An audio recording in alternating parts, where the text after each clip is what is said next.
സുഹൃത്തുക്കളെ, ഓസ്ട്രേലിയയിൽ നിന്നുള്ള പുതിയ വിശേഷങ്ങളുമായി പാലക്കിൻ്റെ മറ്റൊരു വീഡിയോയിലേക്ക് പ്രിയപ്പെട്ട പ്രേക്ഷകർക്ക് സ്വാഗതം. കടലുകളാലും കടൽ തീരങ്ങളാലും മനോഹരമായ കടലോരങ്ങളാലും അതിസമ്പന്നമായ ഓസ്ട്രേലിയയുടെ അതിമനോഹരമായ എന്നാൽ അതിലേറെ തികച്ചും വന്യമായ ഒരു കടലോര കാഴ്ചകളാണ് നമ്മളിന്ന് കാണുന്നത്. സൗത്ത് ഓസ്ട്രേലിയയുടെ ഒരു മനോഹര കടൽ തീരമാണ് റാപ്പിഡ് ബേ എന്ന് നമ്മളിപ്പോൾ ദൃശ്യങ്ങളിൽ കാണുന്ന ഈ കടൽ തീരം. ഈ ഓസ്ട്രേലിയയുടെ പല മേഖലയിലുമുള്ള കടൽ തീരങ്ങൾക്കൊരു പ്രത്യേകതയുള്ളത് ഇതിൻ്റെ തീരപ്രദേശം വളരെ ഉയർന്ന ചെങ്കുത്തായ പർവ്വതങ്ങൾ അതിർത്തി പങ്കിടുന്ന കടൽ തീരമാണ്. ഇതിൻ്റെ വശങ്ങൾ നമുക്ക് ശ്രദ്ധിച്ചാൽ മനസ്സിലാവും. വളരെ ഉയരത്തിലുള്ള പാറക്കെട്ടുകളാണ്, പർവ്വതനിരകളാണ് ഇതിന് അതിർത്തി പങ്കിടുന്നത്. നിരപ്പായ മണൽത്തിട്ടകൾ ഇതിൻ്റെ കിഴക്ക് ഭാഗത്തായി അല്പഭാഗത്ത് മാത്രമാണുള്ളത്. അപ്പോൾ ഈ പ്രകൃതിജന്യമായ ഈ സൗന്ദര്യവും ഈ പർവ്വത ഉയർന്ന മേഖലയുമൊക്കെയാണ് ഇതിൻ്റെ ഏറ്റവും വലിയ ആകർഷണം. ഈ വാഹനങ്ങളുടെ നീണ്ട നിര ശ്രദ്ധിച്ചാൽ നമുക്ക് മനസ്സിലാവും എത്രയധികം ആളുകൾ, ആയിരക്കണക്കിന് ആളുകൾ വന്ന് വിശ്രമിച്ച് ഉല്ലസിച്ച് സമയം ചെലവഴിച്ച് കടന്നു പോകുന്ന ഒരു മനോഹരമായ ബീച്ചാണ് ഓസ്ട്രേലിയയിലെ ഈ റാപ്പിഡ് ബേ എന്ന സുന്ദരമായ ബീച്ച്. ഈ കടൽത്തീരത്ത് തന്നെ നിന്ന് നോക്കിയാൽ കാണാവുന്ന മനോഹരമായ ഒരു കാഴ്ചയാണ് കടലിലേക്ക് ഏതാണ്ട് 1 കിലോമീറ്ററോളം ദൈർഘ്യത്തിൽ നിർമ്മിച്ചിരിക്കുന്ന കടൽപ്പാലം.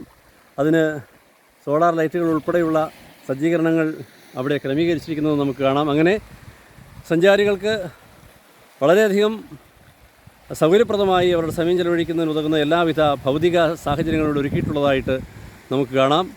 അങ്ങകലെ കാണുന്ന കാഴ്ച ടെൻറ്റുകളിലും കാരവനുകളിലുമൊക്കെ ആളുകൾ വന്ന് വിശ്രമിക്കുന്ന കാഴ്ചയാണ്. അകലങ്ങളിലേക്ക് കണ്ണുകൾ പായിക്കുമ്പോൾ വളരെ മനോഹരമായ കാഴ്ചകളാണ് നമ്മെ കാത്തിരിക്കുന്നത്.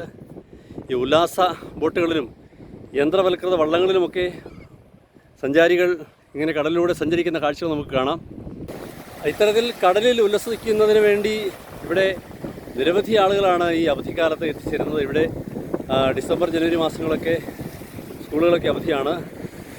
ആ അവസരങ്ങളെല്ലാം കണക്കിലെടുത്താണ് ഇത്രയധികം ടൂറിസ്റ്റുകൾ ഈ കടൽത്തീരത്ത് വന്ന് താമസിക്കുന്നതിന് വേണ്ടിയുള്ള ക്രമീകരണത്തിൽ വരികയും താമസിക്കുകയും ചെയ്യുന്നത്. ഇതൊക്കെ അവർ താമസിക്കുന്നതിന് വേണ്ടി ക്രമീകരിച്ചിട്ടുള്ള ടെൻറ്റുകളാണ്. അതുപോലെ കാരവാൻ ഉൾപ്പെടെയുള്ള സജ്ജീകരണങ്ങൾ ആയിട്ടാണ് ആളുകൾ വരുന്നത്. ഇതൊക്കെ ഇവിടെ വാടകയ്ക്ക് കിട്ടുകയോ അല്ലെങ്കിൽ സ്വന്തമായുള്ളവരുണ്ട്, വാടകയ്ക്ക് എടുത്ത് വരുന്നവരുണ്ട്. അങ്ങനെ ഈ കടലിലേക്ക് വീണ്ടും നമ്മൾ തിരിച്ചു വരുമ്പോൾ സ്പീഡ് ബോട്ടുകളും യന്ത്രവൽകൃത ബോട്ടുകളും ഒക്കെ ഉല്ലാസയാത്രയ്ക്ക് ഉതകുന്നതിന് ആവശ്യമായ തരത്തിലൂടെ ക്രമീകരിച്ചിട്ടുണ്ട്. അങ്ങകലെ ഒരു യന്ത്രവൽകൃത ബോട്ട് വെള്ളത്തിൽ തുള്ളിക്കളിച്ച് നൃത്തം ചെയ്ത് നമുക്ക് കാണാം. ഉല്ലാസയാത്രയ്ക്ക് ഇവിടെ എത്തിച്ചേരുന്ന ആളുകൾ, സാഹസിക യാത്ര ഇഷ്ടപ്പെടുന്ന ആളുകൾ ഇത്തരത്തിലുള്ള സംവിധാനങ്ങളുമായി ഇവിടെ വരുന്നവരുണ്ട്. ഇവിടെ ലഭ്യമാകുന്ന ജലയാനങ്ങൾ ഉപയോഗിക്കുന്നവരുണ്ട്. അതുപോലെ ചെറുവള്ളങ്ങളും ചെറു ഫൈബർ ബോട്ടുകളുമൊക്കെ സ്വന്തം വാഹനത്തിൽ ഉറപ്പിച്ച് കൊണ്ടുവന്ന് ഇവിടെ യാത്രകളൊക്കെ നടത്തി ഉല്ലസിച്ച് കടന്നു പോകുന്ന ആളുകളുണ്ട്. അതുപോലെ തന്നെ ഇത്തരത്തിലുള്ള യന്ത്രവൽകൃത ബോട്ടുകളും 5 പേർക്കൊക്കെ യാത്ര ചെയ്യാൻ പറ്റുന്ന ബോട്ടുകൾ ഇവിടെ അവൈലബിളാണ്. അതും ഇവിടെ വരുന്ന ടൂറിസ്റ്റുകൾ ഉപയോഗപ്പെടുത്തുന്നതായിട്ട് നമുക്ക് കാണാനായിട്ട് കഴിയും. അതുപോലെ തന്നെ ചെറു ഫൈബർ ബോട്ടുകളും ഇങ്ങനെ ഉല്ലാസയാത്രയ്ക്ക് വേണ്ടി ഇവിടെ ധാരാളമായി ക്രമീകരിച്ചിരിക്കുന്നു. അതൊക്കെ ഉപയോഗപ്പെടുത്തുന്നതിന് വേണ്ടി കൂടി ആണ് ഇവിടെ ഇത്രയധികം ആളുകൾ വന്ന് തമ്പടിക്കുന്നത് എന്നതും ശ്രദ്ധേയമാണ്. ഇത് കാരവാനുകളിൽ വന്ന് തമ്പടിക്കുന്ന ആളുകളാണ്. അതുപോലെ തന്നെ കയാക്കിങ് നടത്തുന്നതിന് ഉതകുന്ന ഉപകരണങ്ങളും സജ്ജീകരണങ്ങളും ഒക്കെ ഇവിടെ സജ്ജീകൃതമാണ്. ഇത്തരം സജ്ജീകരണങ്ങളെല്ലാമായിട്ടാണ് ആളുകൾ ഇവിടെ ഈ ബീച്ചിൽ സമയം ചെലവഴിക്കുന്നതിന് ഉല്ലസിക്കുന്നതിന് വേണ്ടി കടന്നു വരുന്നത്.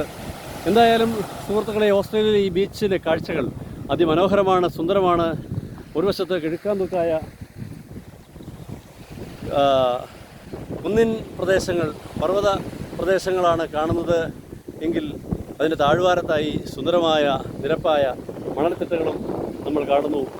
അങ്ങകലെ കടൽ പാലവും അതിനോട് ചേർന്ന് വലിയ പർവ്വതങ്ങൾ അതിർത്തി പങ്കിടുന്ന കടലോര പ്രദേശങ്ങളും നമ്മൾക്ക് അതിശയിപ്പിക്കുന്ന സുന്ദരമായ കാഴ്ചകളാണ്. അപ്പോൾ സുഹൃത്തുക്കളെ, കടലാഴങ്ങൾ, കടലിൻ്റെ ഓളങ്ങൾ, കടലിലെ ഇരമ്പലുകൾ എന്നും ഹരമാണ്. എത്ര കണ്ടാലും പൊതിതീരാത്ത, മതിവരാത്ത സുന്ദരമായ കാഴ്ചയാണ് കടലിൻ്റെ കാഴ്ചകൾ. കൂടുതൽ വിശേഷങ്ങളുമായി, മറ്റു വിശേഷങ്ങളുമായി നമുക്ക് വീണ്ടും കണ്ടുമുട്ടാം. അതുവരെ ഗുഡ് ബൈ.